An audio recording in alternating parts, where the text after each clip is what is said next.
Hello friends, நீங்கள் பார்த்துட்டு இருக்கிறது எம்டிபி எபிக்ஸ்.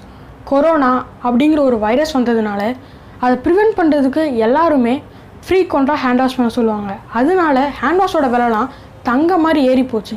இந்த வீடியோவில் நம்ம என்ன பார்க்க போகிறோன்னா, தங்க மாதிரி ஏறி போன அந்த ஹேண்ட் வாஷை வெறும் 20 ரூபீஸ் இன்வெஸ்ட் பண்ணி 1 லிட்டர் பாட்டிலில் எப்படி நம்ம பண்ண போகிறோம் தான் பார்க்க போகிறோம். வாங்க வீடியோக்குள்ளே போகலாம். ஹேண்ட் வாஷ் செய்கிறதுக்கு உங்களுக்கு முதல்ல ஒரு சோப் தேவைப்படும். நீங்கள் புது சோப் தான் எடுக்கணும்ல, பழைய சோப் கூட எடுத்துருக்கலாம். புது சோப் எடுத்து இதோட வெயிட் வந்து நம்மளுக்கு ஆல்ரெடி அவங்க மென்ஷன் பண்ணிடுவாங்க 60 கிராம்ஸ்ன்ட்டு. நம்ம வந்து 30 கிராம்ஸ் ஆஃப் சோப்புக்கு வந்து 1/2 லிட்டர் யூஸ் பண்ணணும். இதோட காஸ்ட்னு பார்த்தீங்கன்னா நம்மளுக்கு 10 ரூபீஸ் தான் வருது. நெக்ஸ்ட் இன்க்ரீடியன்ட் என்னென்னு பார்த்தீங்கன்னா நம்மளுக்கு கிளிசரின். நான் வந்து 9 ரூபீஸ் கிளிசரின் தான் யூஸ் பண்ணுறேன். இதோட வெயிட்டும் பார்த்தீங்கன்னா 15 கிராம்ஸ் தான். இதை நம்ம எதுக்கு யூஸ் பண்ணுறோன்னா, ஹேண்ட் வாஷ்க்குன்னு ஒரு பதம் இருக்கும், அந்த பதத்துக்கு கொண்டு வரதுக்காக தான் இதை யூஸ் பண்ணுறோம். வாங்க இதை எப்படி செய்கிறதுன்னு பார்ப்போம்.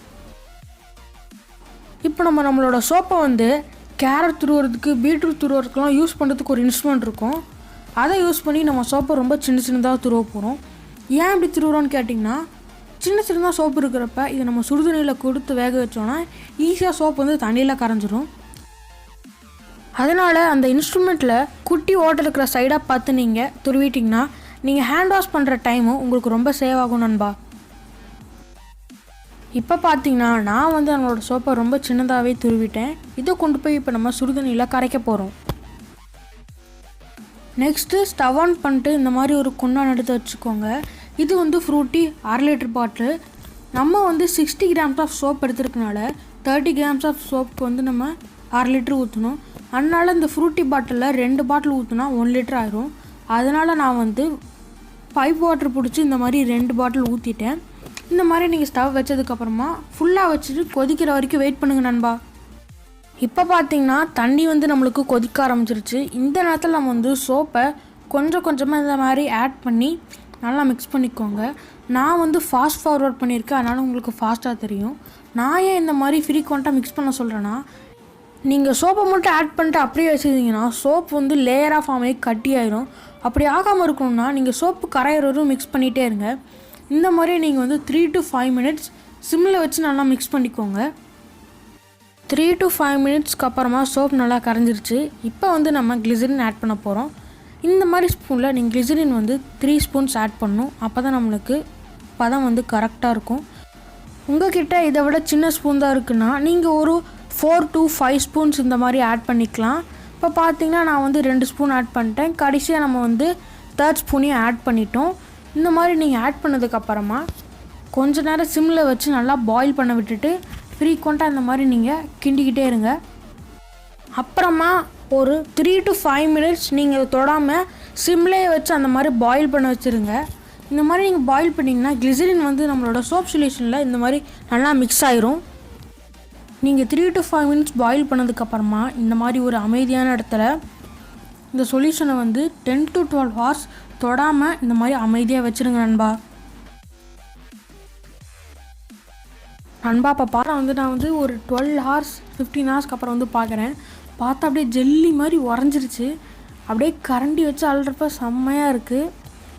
இப்போ பார்த்தீங்கன்னா நம்ம ஹேண்ட் வாஷ் வந்து கிட்டத்தட்ட முடிஞ்சிருச்சுன்னே சொல்லலாம். நல்லா இந்த மாதிரி நீங்கள் எடுத்து விட்டிங்கன்னா உள்ளே கலராக இருக்கும். உங்களால் எவ்வளோ முடியுமோ அந்த அளவுக்கு நீங்கள் பீட் பண்ணணும். முட்டையை பீட் பண்ணுவீங்களே அந்த மாதிரி நீங்கள் நல்லா பீட் பண்ணணும். உங்கள்கிட்ட விஸ்க் இருந்துச்சுன்னா அதை வச்சு கூட பீட் பண்ணலாம். இல்லைனா தயிர் கடையிறது அந்த மாதிரி இன்ஸ்ட்ருமெண்ட் இருந்துச்சுன்னா அதை வச்சு கூட நல்லா கடைஞ்சிக்கோங்க. இல்லை பிளெண்டர் அந்த மாதிரி ஏதாவது இன்ஸ்ட்ருமெண்ட் இருந்துச்சுன்னா நல்லா பிளெண்ட் பண்ணிக்கோங்க. உங்களால் எவ்வளோ முடியுமோ அந்தளவுக்கு லிக்விட் ஆக்குனா தான் இதை வந்து நம்ம ஹேண்ட் வாஷை யூஸ் பண்ண முடியும் கைஸ். ஹேண்ட் வாஷை நீங்கள் நல்லா பிளெண்ட் பண்ணதுக்கப்புறமா நம்மளோட ஹேண்ட் வாஷ் வந்து ரெடி ஆயிடுச்சு. உங்கள்கிட்ட பழைய ஹேண்ட் வாஷ் பாட்டில் வேஸ்ட்டாக இருந்துச்சுன்னா அதை யூஸ் பண்ணிக்கோங்க. இல்லைனா ஏதாவது வாட்டர் பாட்டில் இந்த மாதிரி ஃபில் பண்ணி வச்சுக்கோங்க. நீங்கள் ஃபனல் யூஸ் பண்ணி ஃபில் பண்ணால் கொஞ்சம் ஈஸியாக இருக்கும் கைஸ். இப்போ பார்த்தீங்கன்னா ஹேண்ட் வாஷ் ரெடி ஆச்சு. இதோட டெஸ்ட் வீடியோ வாங்க பார்ப்போம்.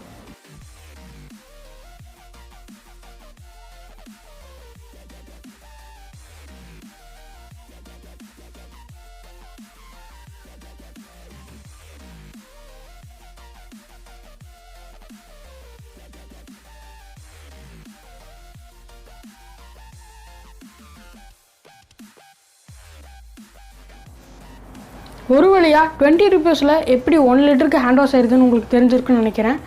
நம்ம செஞ்ச ஹேண்ட் வாஷ் இதே மாதிரி நல்லா 2 பாட்டில் ஃபில் பண்ண முடிஞ்சுது. இதோட குவான்டிட்டி பார்த்தீங்கன்னா 500 ml. இது மாதிரி நல்லா 2 பாட்டில் ஃபில் பண்ண முடிஞ்சது. ஸோ உங்களுக்கு இந்த வீடியோ பிடிச்சிருந்துச்சுன்னா மறக்காமல் லைக் பண்ணிடுங்க. நெக்ஸ்ட்டு உங்கள் ஃப்ரெண்ட்ஸ்க்கு இந்த வீடியோ யூஸ்ஃபுல்லாக இருக்கும் அப்படின்னு நினச்சிங்கன்னா அவங்களுக்கும் இந்த வீடியோ ஷேர் பண்ணி விடுங்க. மறக்காமல் நீங்கள் என்ன இன்ஸ்டாகிராமில் ஃபாலோ பண்ணலாம், டிஸ்கிரிப்ஷனில் லிங்க் கொடுத்துருக்கேன், ஃபேஸ்புக்கோட லிங்க்கையும் கொடுத்துருக்கேன். முக்கியமாக நீங்கள் இன்னும் நம்ம சேனலை சப்ஸ்கிரைப் பண்ணலாம், சப்ஸ்கிரைப் பண்ணிட்டு பக்கத்தில் உள்ள பெல் ஐக்கானை கிளிக் பண்ணிட்டு அதில் உள்ள ஆல் ஆப்ஷனை கிளிக் பண்ணிட்டீங்கன்னா நான் போடுற எல்லா வீடியோவும் உங்களுக்கு நோட்டிஃபிகேஷனில் உடனுக்குடன் வந்துடும்.